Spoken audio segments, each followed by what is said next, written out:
Gen V, Season 1, Episode 7. Yeah, still got one more episode, the season finale, but this is the episode before the finale. To put spoilers, this is on Amazon with audio description, so if you haven't watched the previous 6 recaps I've done, welcome. So, these are my thoughts on Gen V. It's Episode 7. I hope if you've seen the episode, I hope you like me, never once thought, yeah, telling this to the politician. I'm gonna call her Senator Kelly because I think that's a deep cut, and I don't remember her name. It was Victoria or something, Virginia. I don't know. It doesn't matter. To me, it doesn't matter. She's been in the show for like 5 seconds, so. Until she makes more of a presence in the show, I don't care. I didn't think that the kids telling her was necessarily going to elicit any sort of a result. So I think probably that went kind of the way I thought it was going to. Except the only twist was we learned that she too is she has powers, so at least she will not be inclined to use it because she has compound V in her system and has abilities. So that was sort of the interesting twist, is they gave this to somebody who seemed like the wrong person to give it to, but at the same time, it's an airborne disease that kills people like her. So she has no real reason, with no antidote, to actually let this out into the world. So, how many people, by the way, in the Boys franchise can make heads explode? Because I feel like they're just finding ways to make people's head explode in the series, just because they like doing it. They're like, whatever, this is it'll explode. Why not? Why not? I feel like if, she could just wear sunglasses and probably, like, anytime somebody was, like, yelling or threatening her, just make somebody's head explode, and just as a distraction. She's trying to be at a rally, and the rally's not going her way, and somebody's head will just explode in the crowd, and she'd be like, oh my god. Did anybody see that? It's terrible. And apparently the only thing that anybody would ever notice is her eyes. So if she's got sunglasses on, she could probably make it, and nobody would ever catch on to the fact that she was, and then she could act like a victim, like somebody's haunting me. They're exploding heads everywhere I go. I don't understand. Why was my life so weird? So she's got the virus now, and she killed off the scientist.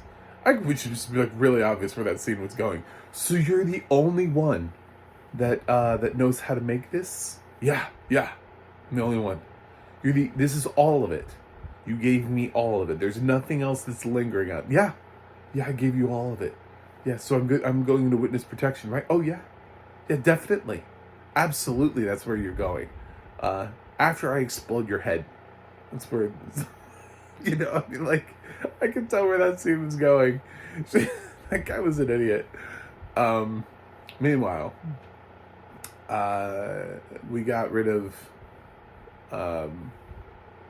the headmaster of the school because Kate pushed Marie into not saving her, not using her powers to save her. They slit her throat and she bled out. And I honestly don't care. Good for them. Also good for Kate, because I did not think that that's where that scene was going, by the way. I thought that, Kate had found peace or whatever, once last we left Kate, it seemed like the two of them had made up. And I thought, Kate was going to go back to the dark side. So I was like, good for Kate for, getting up out of this funk. I think Marie still has to come to terms, much like Starlight did, with just exactly what she has to do in order to achieve righting the wrongs of the world. Unfortunately, she lives in a world where she can't just always take the high road every single time, and she has to work with people who are not always going to take the high road. So that's something that she just has to reconcile with. So I really enjoyed Marie's storyline this time. She's starting to learn a little bit more about what she can do with her powers. I love that she can sense things in people's blood. I wonder, like, how well that goes. Like, could she, like, if she decided she didn't want to become a superhero, could she just become, like, a really good doctor? And then she just, like, reads your blood and tells you what you have. And, you know, she's like, so your iron level is at 39, and oh, it looks like, yeah, you have cancer. You know, it's just like, read your blood. And just becomes like the most effective doctor ever. Maybe, you know, maybe that's her future, is being able to tell what people have just by reading their blood.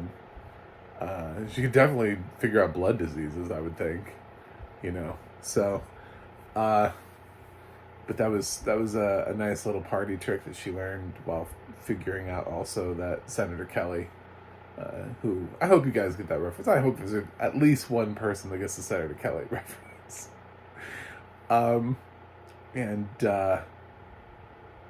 Yeah, while figuring out that she is also powered. I love that Sam just wants to live his best life. So he's out there in the hallway with Iceman sliding around, and he's a little too sheltered of a person. The scene where he's standing there with the other guy, and the guy's like, "Yeah, we're going to a party," and he's like, "Oh, is Emma going to be there?" "Yeah, man, Emma's going to be at the party."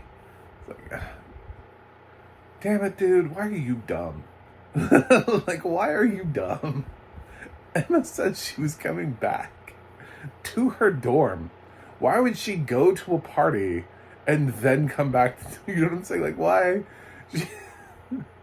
Stay at the fucking dorm. At least when he was outside in the hallway, like, he was in an easily reachable place. You know, he wasn't like... anyway, this guy, right? This... Whatever. And Sam is still... I don't know, he's evolving, but I love that he seemed to sort of understand why Kate made maybe the right choice here. Because honestly, letting the world know about that some of this stuff exists is probably just not going to work in their favor. You know, putting it, I think, if they could have, you know, destroyed the virus, that probably would have made the most sense. Instead of like getting more people involved in it, I would have just shut that shit down immediately, tried to contain it and destroy it, so that instead of bringing other people into it. But then again, these are just college kids, so most of them like to party. It's amazing they're getting anything accomplished. Andre's father is having some issues. He's in a hospital. Polarity.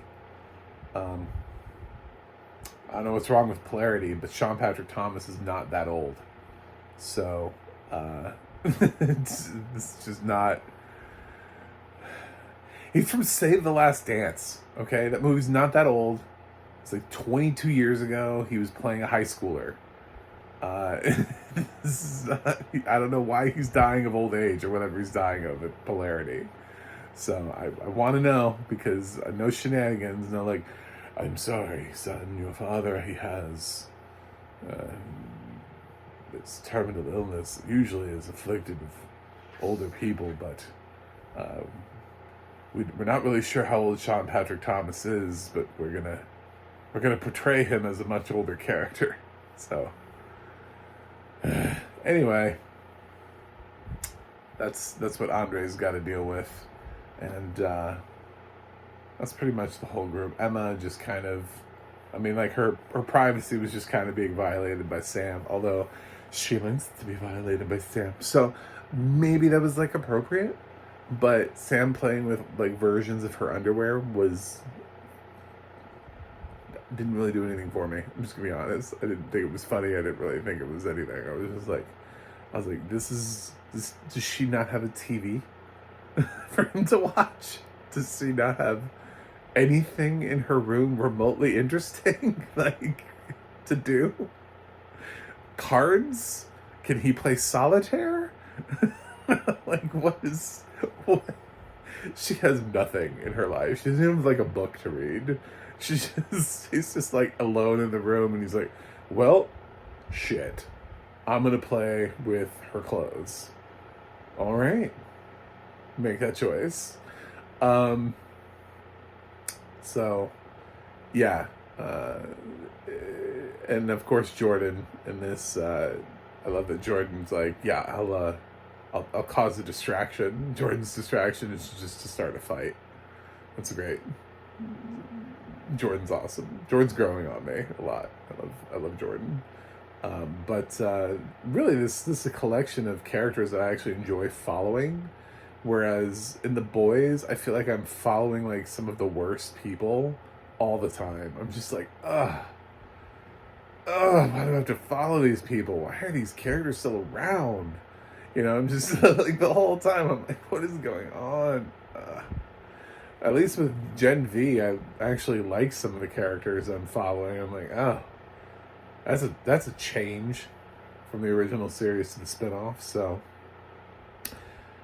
anyway, we have one more episode, the season finale, and I assume there will be a Boys cameo, like a solid one. I don't think it's gonna be Homelander though. I have no idea who it'll be. It could just even be some like side hero who just like shows up. Maybe the Deep. I could see maybe the Deep. I don't know. I didn't look it up. I stayed away from spoilers, and the spoilers are not being thrown in my face, despite the fact that everybody's watching this show. Nobody is on my social media feed going like, "Oh my god, did you see that? OMG." I think it's generally liked by everybody, but it's not at that peak level yet where people feel like they have to talk about like conspiracy theories and shit. Like with Stranger Things. Like if you don't watch Stranger Things immediately, your friends will spoil it for you. This is not at that level yet. Thank God. So I'm gonna give Gen V season 1, episode 7 an A. I honestly think I want to say I've given every episode this season. Maybe something slipped to an A-, but I can't really remember. But this was an A for me. I thought it was a solid episode across the board.